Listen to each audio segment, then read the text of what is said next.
నేరుగా విషయంలోకి వెళ్ళిపోదాం. క్రియేటివిటీ లేదా సృజనాత్మకత అనగానే అదొక మ్యాజిక్ అని, లేదంటే కొందరికి మాత్రమే పుట్టుకతో వచ్చే వరమని మనలో చాలామంది అనుకుంటూ ఉంటారు కదా. కాని మిహాలీ సిక్సింట్మిహాలీ లాంటి టాప్ సైకాలజిస్టుల పరిశోధనలు చూస్తే ఈ అపోహ పూర్తిగా పటాపంచలైపోతోంది. అసలు క్రియేటివిటీ అనేది ఏదో గాలిలోంచొచ్చే మాయాజాలం కాదు. అదొక సిస్టమాటిక్, చాలా స్పష్టంగా అర్థం చేసుకోగలిగే ప్రక్రియ. ఈనాటి మన విశ్లేషణల్లో అసలు ఈ క్రియేటివిటీ వెనక ఉన్న సైకాలజీ ఏంటి, ఆ సీక్రెట్ ఏంటో డీకోడ్ చేద్దాం. ఈ విశ్లేషణలో మనం ప్రధానంగా 5 విషయాలు కవర్ చేద్దాం.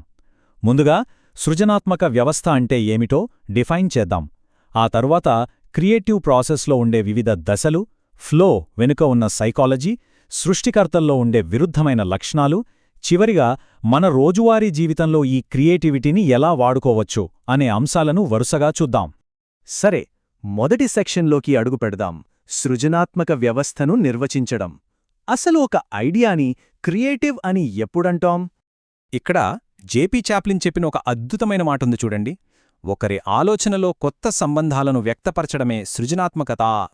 అంటే సృజనాత్మకత అనగానే ఎక్కడనుంచో శూన్యంలోంచి సరికొత్తదాన్ని పుట్టించడం కాదు. అప్పటికే మన చుట్టూ ఉన్న విషయాల మధ్య లేదా ఆలోచనల మధ్య ఒక కొత్త కనెక్షన్ను, ఒక కొత్త కోణాన్ని తీసుకురావడమే నిజమైన క్రియేటివిటీ. ఇది మనం గుర్తుంచుకోవాల్సిన చాలా ముఖ్యమైన పాయింట్. అందుకే క్రియేటివిటీ అనేది కేవలం ఒక మనిషికి మాత్రమే పరిమితమైన విషయం కాదు. దీనికి మొత్తం ఒక వ్యవస్థ అవసరం. అందులో 3 ముఖ్యమైన పిల్లర్సుంటాయి. 1 డొమైన్ అంటే మన సంస్కృతి లేదా ఆ రంగానికున్న రూల్స్. 2 ఫీల్డ్ అంటే ఆ రంగంలోని ఎక్స్పర్ట్స్.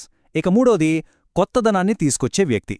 దీన్ని సింపుల్గా అర్థం చేసుకోవాలంటే మన బాహుబలి సినిమానే తీసుకోండి. అందులో ఉన్నది పాత రాజ్యాల కథే అయినా ఆ ప్రెజెంటేషన్ అనే కొత్తదనాన్ని డైరెక్టర్ ఒక పాత డొమైన్లోకి తీసుకొచ్చారు. అలాగే న్యూటన్ గ్రావిటీ ఫార్ములా ఫిజిక్స్ అనే డొమైన్ని పూర్తిగా మార్చేసింది. ఇలా ఒక వ్యక్తి తీసుకొచ్చిన కొత్త ఐడియాని ఆ ఫీల్డులోని ఎక్స్పర్ట్స్ యాక్సెప్ట్ చేసి వ్యాలిడేట్ చేసినప్పుడే అది క్రియేటివిటీగా చరిత్రలో నిలిచిపోతుంది. సో వ్యవస్థ గురించి ఒక క్లారిటీ వచ్చింది కదా. ఇప్పుడు మన రెండో సెక్షన్కి వెళ్దాం. అదే సృజనాత్మక ప్రక్రియ యొక్క దశలు. అసలు ఒక మనిషి బుర్రలో ఒక అద్భుతమైన క్రియేటివ్ ఐడియా ఎలా పుడుతుంది? దీనికి గ్రాహం వల్లాస్ లాంటి నిపుణులు ఒక 5 దశల ప్రాసెస్ను చెప్పారు. అవేంటంటే ప్రిపరేషన్, ఇంక్యుబేషన్, ఇన్సైట్, ఎవాల్యుయేషన్ మరియు ఎలాబరేషన్. గమనించండి, ఇక్కడ మొదటి దశ ప్రిపరేషన్ అయితే చివరి దశ కఠోర శ్రమతో కూడిన ఎలాబరేషన్. ఈ రెండింటి మధ్యలోనే ఆ మిస్టీరియస్ అహా లేదా యురేకా మూమెంట్ దాగుంటుంది. ఏ గొప్ప ఆవిష్కరణైనా ఈ 5 అంచెలను దాటాల్సిందే. ఈ సైకలాజికల్ ప్రాసెస్ను ఇంకాస్త నిశితంగా గమనిస్తే ఇక్కడ అత్యంత ఆసక్తికరమైన దశ ఏదైనా ఉందంటే అది రెండోది, అంటే ఇంక్యుబేషన్ లేదా గుప్తదశ. ఇదొక విచిత్రమైన స్టేజ్. మనం విశ్రాంతి తీసుకుంటున్నప్పుడు లేదా వేరే సాధారణ పనుల్లో ఉన్నప్పుడు మనకు తెలియకుండామే మన అచేతన మనస్సు, అదేనండి సబ్కాన్షియస్ మైండ్, ఆ ప్రాబ్లం సాల్వ్ చేయడానికి విపరీతంగా పనిచేస్తూ ఉంటుంది. డీప్ వర్క్ రీసెర్చ్ కూడా ఇదే చెబుతోంది. మనం కావాలని ఆలోచించడం ఆపేసినప్పుడే మన మెదడు తనంతట తానుగా కొత్త ఐడియాలను అల్లేస్తుంది. భలే ఉంది కదూ. ఇక మన మూడవ మరియు అత్యంత కీలకమైన సెక్షన్ ఫ్లో యొక్క మనస్తత్వ శాస్త్రం. ఇంతటి కఠినమైన క్రియేటివ్ ప్రాసెస్ను సాధ్యం చేసే ఒక మ్యాజికల్ ఇంధనముంది. అదే ఫ్లో. ఫ్లో అంటే ఏంటంటే మనం చేసే పని, మన మనస్సు రెండూ ఒకటైపోయే ఒక అత్యున్నతమైన మానసిక స్థితి. ఈ స్టేట్లో ఉన్నప్పుడు అసలు సమయం ఎలా గడుస్తుందో తెలీదు, చుట్టూ ప్రపంచంలో ఏం జరుగుతోందో గుర్తుండదు. పరధ్యానం, ఫెయిల్ అవుతామనే భయం అస్సలే ఉండవు. సైకాలజిస్ట్ సిక్సింట్మిహాలీ గుర్తించిన ఈ అద్భుతమైన స్టేట్ను చేరుకోవాలంటే మనకు కావలసింది కేవలం ఒకే ఒక్కటి. అదే డీప్ ఫోకస్, అంటే విపరీతమైన ఏకాగ్రత. అయితే ఈ ఫ్లోలోకి ఎలా వెళ్ళాలి? దానికి కొన్ని స్పష్టమైన నియమాలున్నాయి. ముందుగా చాలా స్పష్టమైన లక్ష్యాలు ఉండాలి. ఎప్పటికప్పుడు ఫీడ్బ్యాక్ దొరుకుతూ ఉండాలి.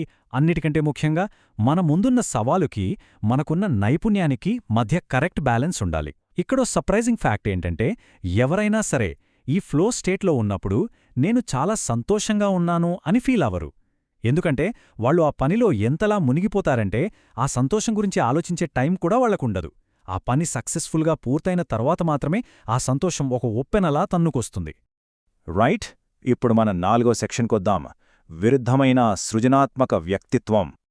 ఈ ఫ్లో స్టేట్లను సునాయాసంగా చేరుకునే ఎక్స్పర్ట్స్ ఉంటారు కదా, వాళ్లను గమనిస్తే కొన్ని ఆశ్చర్యకరమైన ఒకదానికొకటి పూర్తి వ్యతిరేకమైన లక్షణాలు కనిపిస్తాయి. ఉదాహరణకు, వీళ్ళొక కొత్త ఐడియా కోసం వెతికేటప్పుడు చిన్నపిల్లల్లా చాలా ఉల్లాసంగా, విపరీతమైన కుతూహలంతో ఉంటారు. కానీ అదే ఐడియాను గ్రౌండ్ మీద అమలు చేయాల్సి వచ్చినప్పుడు మాత్రం వామ్మో, వాళ్లకుండే పట్టుదల, కఠినమైన క్రమశిక్షణ చూస్తే ఎవరికైనా మతిపోవాల్సిందే. అడ్డంకులను దాటడానికి అదొక రేంజ్ డిసిప్లిన్ చూపిస్తారు. అలాగే వీళ్ళు ఫ్యాంటసీకి, రియాలిటీకి మధ్య ఒక అద్భుతమైన బ్యాలెన్స్ మెయింటైన్ చేస్తారు. ఒకవైపు ఊహాలోకంలో విహరిస్తూనే మరోవైపు వాస్తవ ప్రపంచంతో తమ మూలాలను గట్టిగా పట్టుకునుంటారు. ప్రఖ్యాత పెయింటర్ విన్సెంట్ వాన్ గోగ్ దీనికి బెస్ట్ ఎగ్జాంపుల్. ఆయన ఆకాశంలో నిజమైన నక్షత్రాలను నిశితంగా గమనించాడు. కాని వాటిని క్యాన్వాస్ మీద పెట్టినప్పుడు మాత్రం తనదైన ఊహాశక్తితో వాటికొక సరికొత్త ప్రాణం పోశాడు. వాస్తవానికి ఊహను జోడించడమంటే ఇదే. ఇంకో ఇంట్రెస్టింగ్ పారాడాక్స్ ఏంటంటే, సృజనాత్మక వ్యక్తులు ఒకేసారి ఇంట్రోవర్ట్స్ మరియు ఎక్స్ట్రోవర్ట్స్ కూడా. సాధారణంగా మనలో చాలామంది ఏదో ఒకలా ఉంటారు కదా, కానీ ఈ క్రియేటివ్ జీనియస్లు ఒక పనిమీద డీప్గా ఫోకస్ చేయాలనుకున్నప్పుడు కంప్లీట్ సైలెన్స్, ఏకాంతం కోరుకుంటారు. కాని అదే ఐడియాను ప్రపంచానికి చూపించాలి, అమ్మాలి అనుకున్నప్పుడు మాత్రం అందరితో అత్యంత చలాకీగా, ఎక్స్ట్రోవర్ట్గా కలిసిపోతారు. అంటే సిచ్యువేషన్ డిమాండ్ చేసిన దాన్ని బట్టి వీళ్ళొక స్విచ్ వేసినట్టు అటూ ఇటూ మారుతుంటారు. ఇప్పుడు మన ఆఖరి 5వ సెక్షన్, రోజువారీ సృజనాత్మకతను పెంపొందించడం. ఇదంతా విన్న తర్వాత మనకొచ్చే సహజమైన డౌటేంటంటే, ఇవన్నీ మనకెలా ఉపయోగపడతాయి అని. ఈ సైకలాజికల్ ప్రిన్సిపల్స్ను మన డైలీ లైఫ్లో ఖచ్చితంగా వాడుకోవచ్చు. ఇక్కడ అసలైన సీక్రెట్ ఏంటంటే, మన సమయం, స్థలం, ముఖ్యంగా మన మెంటల్ ఎనర్జీని కరెక్ట్గా ఆర్గనైజ్ చేసుకోవడం.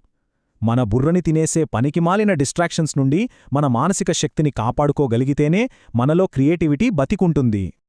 మనలో దాగున్న ఆ క్రియేటివ్ ఎనర్జీని బయటికి తీయడానికి కొన్ని సింపుల్ డైలీ హ్యాబిట్స్ ఉన్నాయి. ప్రతిరోజూ ఏదో ఒక చిన్న విషయాన్ని చూసి ఆశ్చర్యపోవడానికి, కొత్తగా నేర్చుకోవడానికి మనం ప్రయత్నించాలి. మన ఎనర్జీని డిస్ట్రాక్షన్స్ నుండి ప్రొటెక్ట్ చేసుకోవాలి. విభిన్నమైన ఐడియాలను కలపాలి. అన్నిటికంటే ముఖ్యంగా మనకు నిజమైన ఆనందాన్నిచ్చే పనులు ఎక్కువగా చేయాలి. ఇలా నిరంతరం ప్రయోగాలు చేస్తూ ఉంటేనే క్రియేటివిటీ అనేది మన లైఫ్ స్టైల్గా మారుతుంది. ముగించే ముందు ఒక చిన్న ప్రశ్న మనందరం వేసుకుందాం. మన చుట్టూ ఉన్న వాతావరణాన్ని, మన ఏకాగ్రతను గనక పర్ఫెక్ట్గా సెట్ చేసుకోగలిగితే మన సామాన్యమైన రోజువారీ జీవితంలో ఆ నిజమైన ఫ్లోను ఎక్కడ కనుక్కోవచ్చు? ఏ పనుల్లో ఆ అద్భుతమైన స్టేట్లోకి మనం వెళ్ళగలం? ఒక్కసారి ఆలోచించండి. మనలోని ఆ అనంతమైన క్రియేటివ్ సామర్థ్యాన్ని బయటికి తీయడానికి ఈ ఆలోచనే ఒక గొప్ప ప్రారంభమవుతుంది.